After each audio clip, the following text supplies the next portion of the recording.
Welcome to Bake This Book. My name's Erik Fabian. I'm a home baker and co-founder of Sourhouse.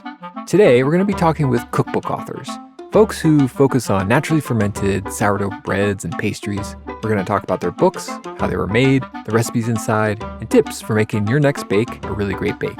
Here we go.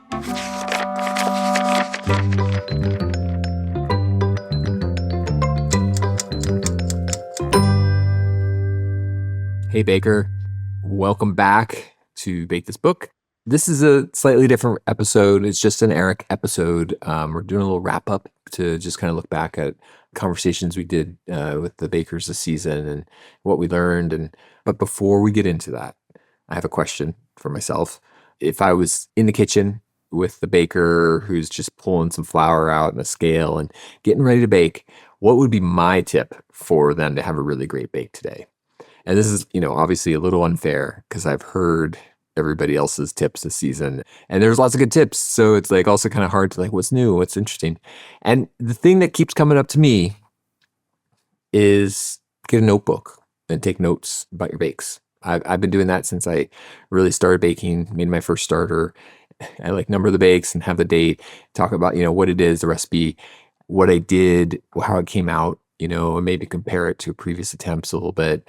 When I was early days doing it, I had flavor notes, visual notes, and then process notes, and I broke it all down. And now I'm a little bit sloppier and I jot down the variation of the recipe, temperature. I'm real careful if I was using dough bed and that kind of thing. So I know how to compare that over time. And then I'll just kind of maybe star it or make a couple notes on the outcome. But I still think this process of writing it down every time, it not only makes you a better baker in the future, because you can kind of look back and see patterns and find recipes that worked, but I think it makes you a better baker and it makes baking more enjoyable in the moment. In one sense, because you shift from being a reproducer of recipes, of other people's recipes that you find cookbooks, and you turn into more of an owner creator of recipes. Even if you're just copying someone's down, you're probably going to make a little variation. You don't measure something right, you make a note of that, and you know what that variation, the outcome is. And with each little variation, little move or mistake, I think you become a more full and skillful and experienced baker, and you develop more confidence that you can create your own recipes and adjust when things need to be adjusted. I think it also helps you slow down, and I heard that from a lot of folks like Sarah and Amy even, and Jonathan. It's slowing down, paying close attention to your ingredients is something that everybody, I think, agrees makes baking more pleasurable and makes you a better baker. So get a notebook, take some notes, and start to go off script of the cookbooks. For me, it's that's probably how I use cookbooks the most, is I use them as a jumping off point, as a reference for styles, if I need a starting point for a formula or just inspiration on something new to try. And, you probably noticed I spent a lot of time talking about the introductions and the contextual information around the recipes. And that really interests me. It's kind of literature in addition to these practical kind of how-to manuals. And I look back at the conversations we had this season, with all these bakers, it's first and foremost, it's a pleasure to spend time with just such a diverse range of thoughtful bakers. And, I hope you'll agree that speaking with them about their books is as revealing about kind of who they are as people as much as it is about baking and how they approach bread. And I think that it was interesting to see where they came together, where they diverged. Obviously some of the folks who were creating books that were very focused for beginners. Some of them were kind of sharing decades of experience baking and giving you kind of high level nuanced tips. But, they all came together around ideas of slowing down, the importance of ingredients. This interesting theme came up around the role as the community baker, whether you have a bakery or you serve that kind of in a kind of a friend capacity, and you're sharing those with your neighbors and having people over and teaching them how to bake. It's that social aspect of baking. It seems to come through with everyone. But then also I was really interested in the discussion with Aaron around gluten-free flours, and not only just for baking for somebody who's gluten-free, but also just the expansion of the palette of flavor that could offer, and how she breaks down building something that's comparable to a kind of a gluten-like structure inside of bread using these other kinds of grains. It was just inspiring to think about how just even using those grains in smaller quantities in a regular gluten-filled loaf, wheat loaf, how that might affect it and how it might use it.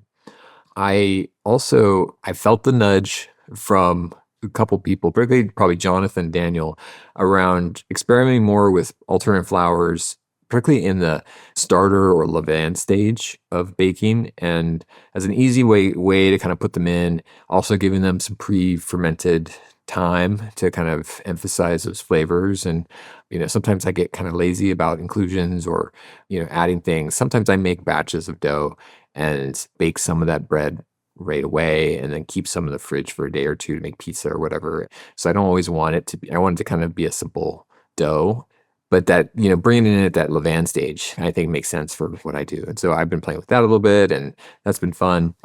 I was really just like interested in the story of sourdough, over the last few decades, like since the 80s and 90s, how sourdough has evolved from a bread that really was a descendant of baking patterns of France, and how, particularly in the Northeast, as we heard with Daniel Leder's book, the story of how it was discovered and developed there.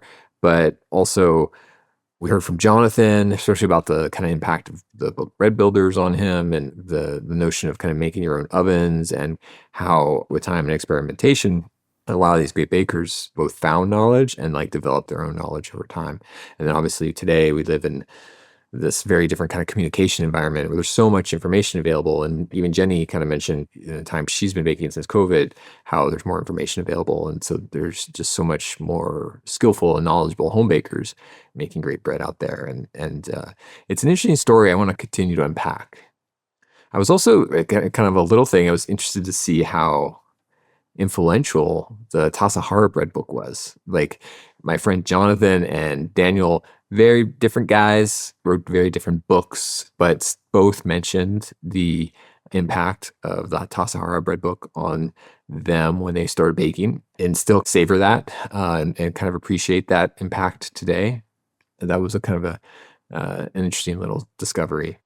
So going forward, I remain curious about the books that people are looking at, in terms of trying to create their own books, and then also, what's inspired them on their journey as bakers. And I'm also curious, I think, to do a few more panels. I think having a conversation with a few folks now and then is a fun format, and want to do a little bit of that. And then again, just like continuing to kind of explore and pick apart the story of sourdough in the United States over the last few decades, and like how that's evolved, because I think there's a lot more to that than we've unpacked. And I think that story really is written in cookbooks. So this will be a good way to discover it, I think, together. So what's next? Well, this is not going to be a show where we're going to be publishing episodes every week. We'll be doing seasons. That's the vision right now. And so what I kind of imagine is a new season early next year in 2026. And we'll hopefully have a lot more interesting bakers with a lot of new and classic books coming through, and a couple other kind of interesting conversations along the way. I appreciate all the emails, of support, but also like suggesting bakers. And I also appreciate people who've said that like, hey, I pinged this baker to like tell them about your show. Cause like, we definitely want to hear from folks who have new books like in the works and are looking for a way to kind of share the story of what they've written. And, thanks for your reviews and spreading the word about the show, and all this stuff's super helpful. So I think that's it. I think that's what I have to say about the season so far. It was really fun, and I'm excited to do more episodes. And, obviously, if you want to find out more about Sourhouse and what we do over there, you can find us at sourhouse.co, and on the social at life@Sourhouse. And I invite you to come check out, all the stuff we're doing, grab our cookbook, and just go out there and make some bread. So have a good holiday, and we'll talk to you next year.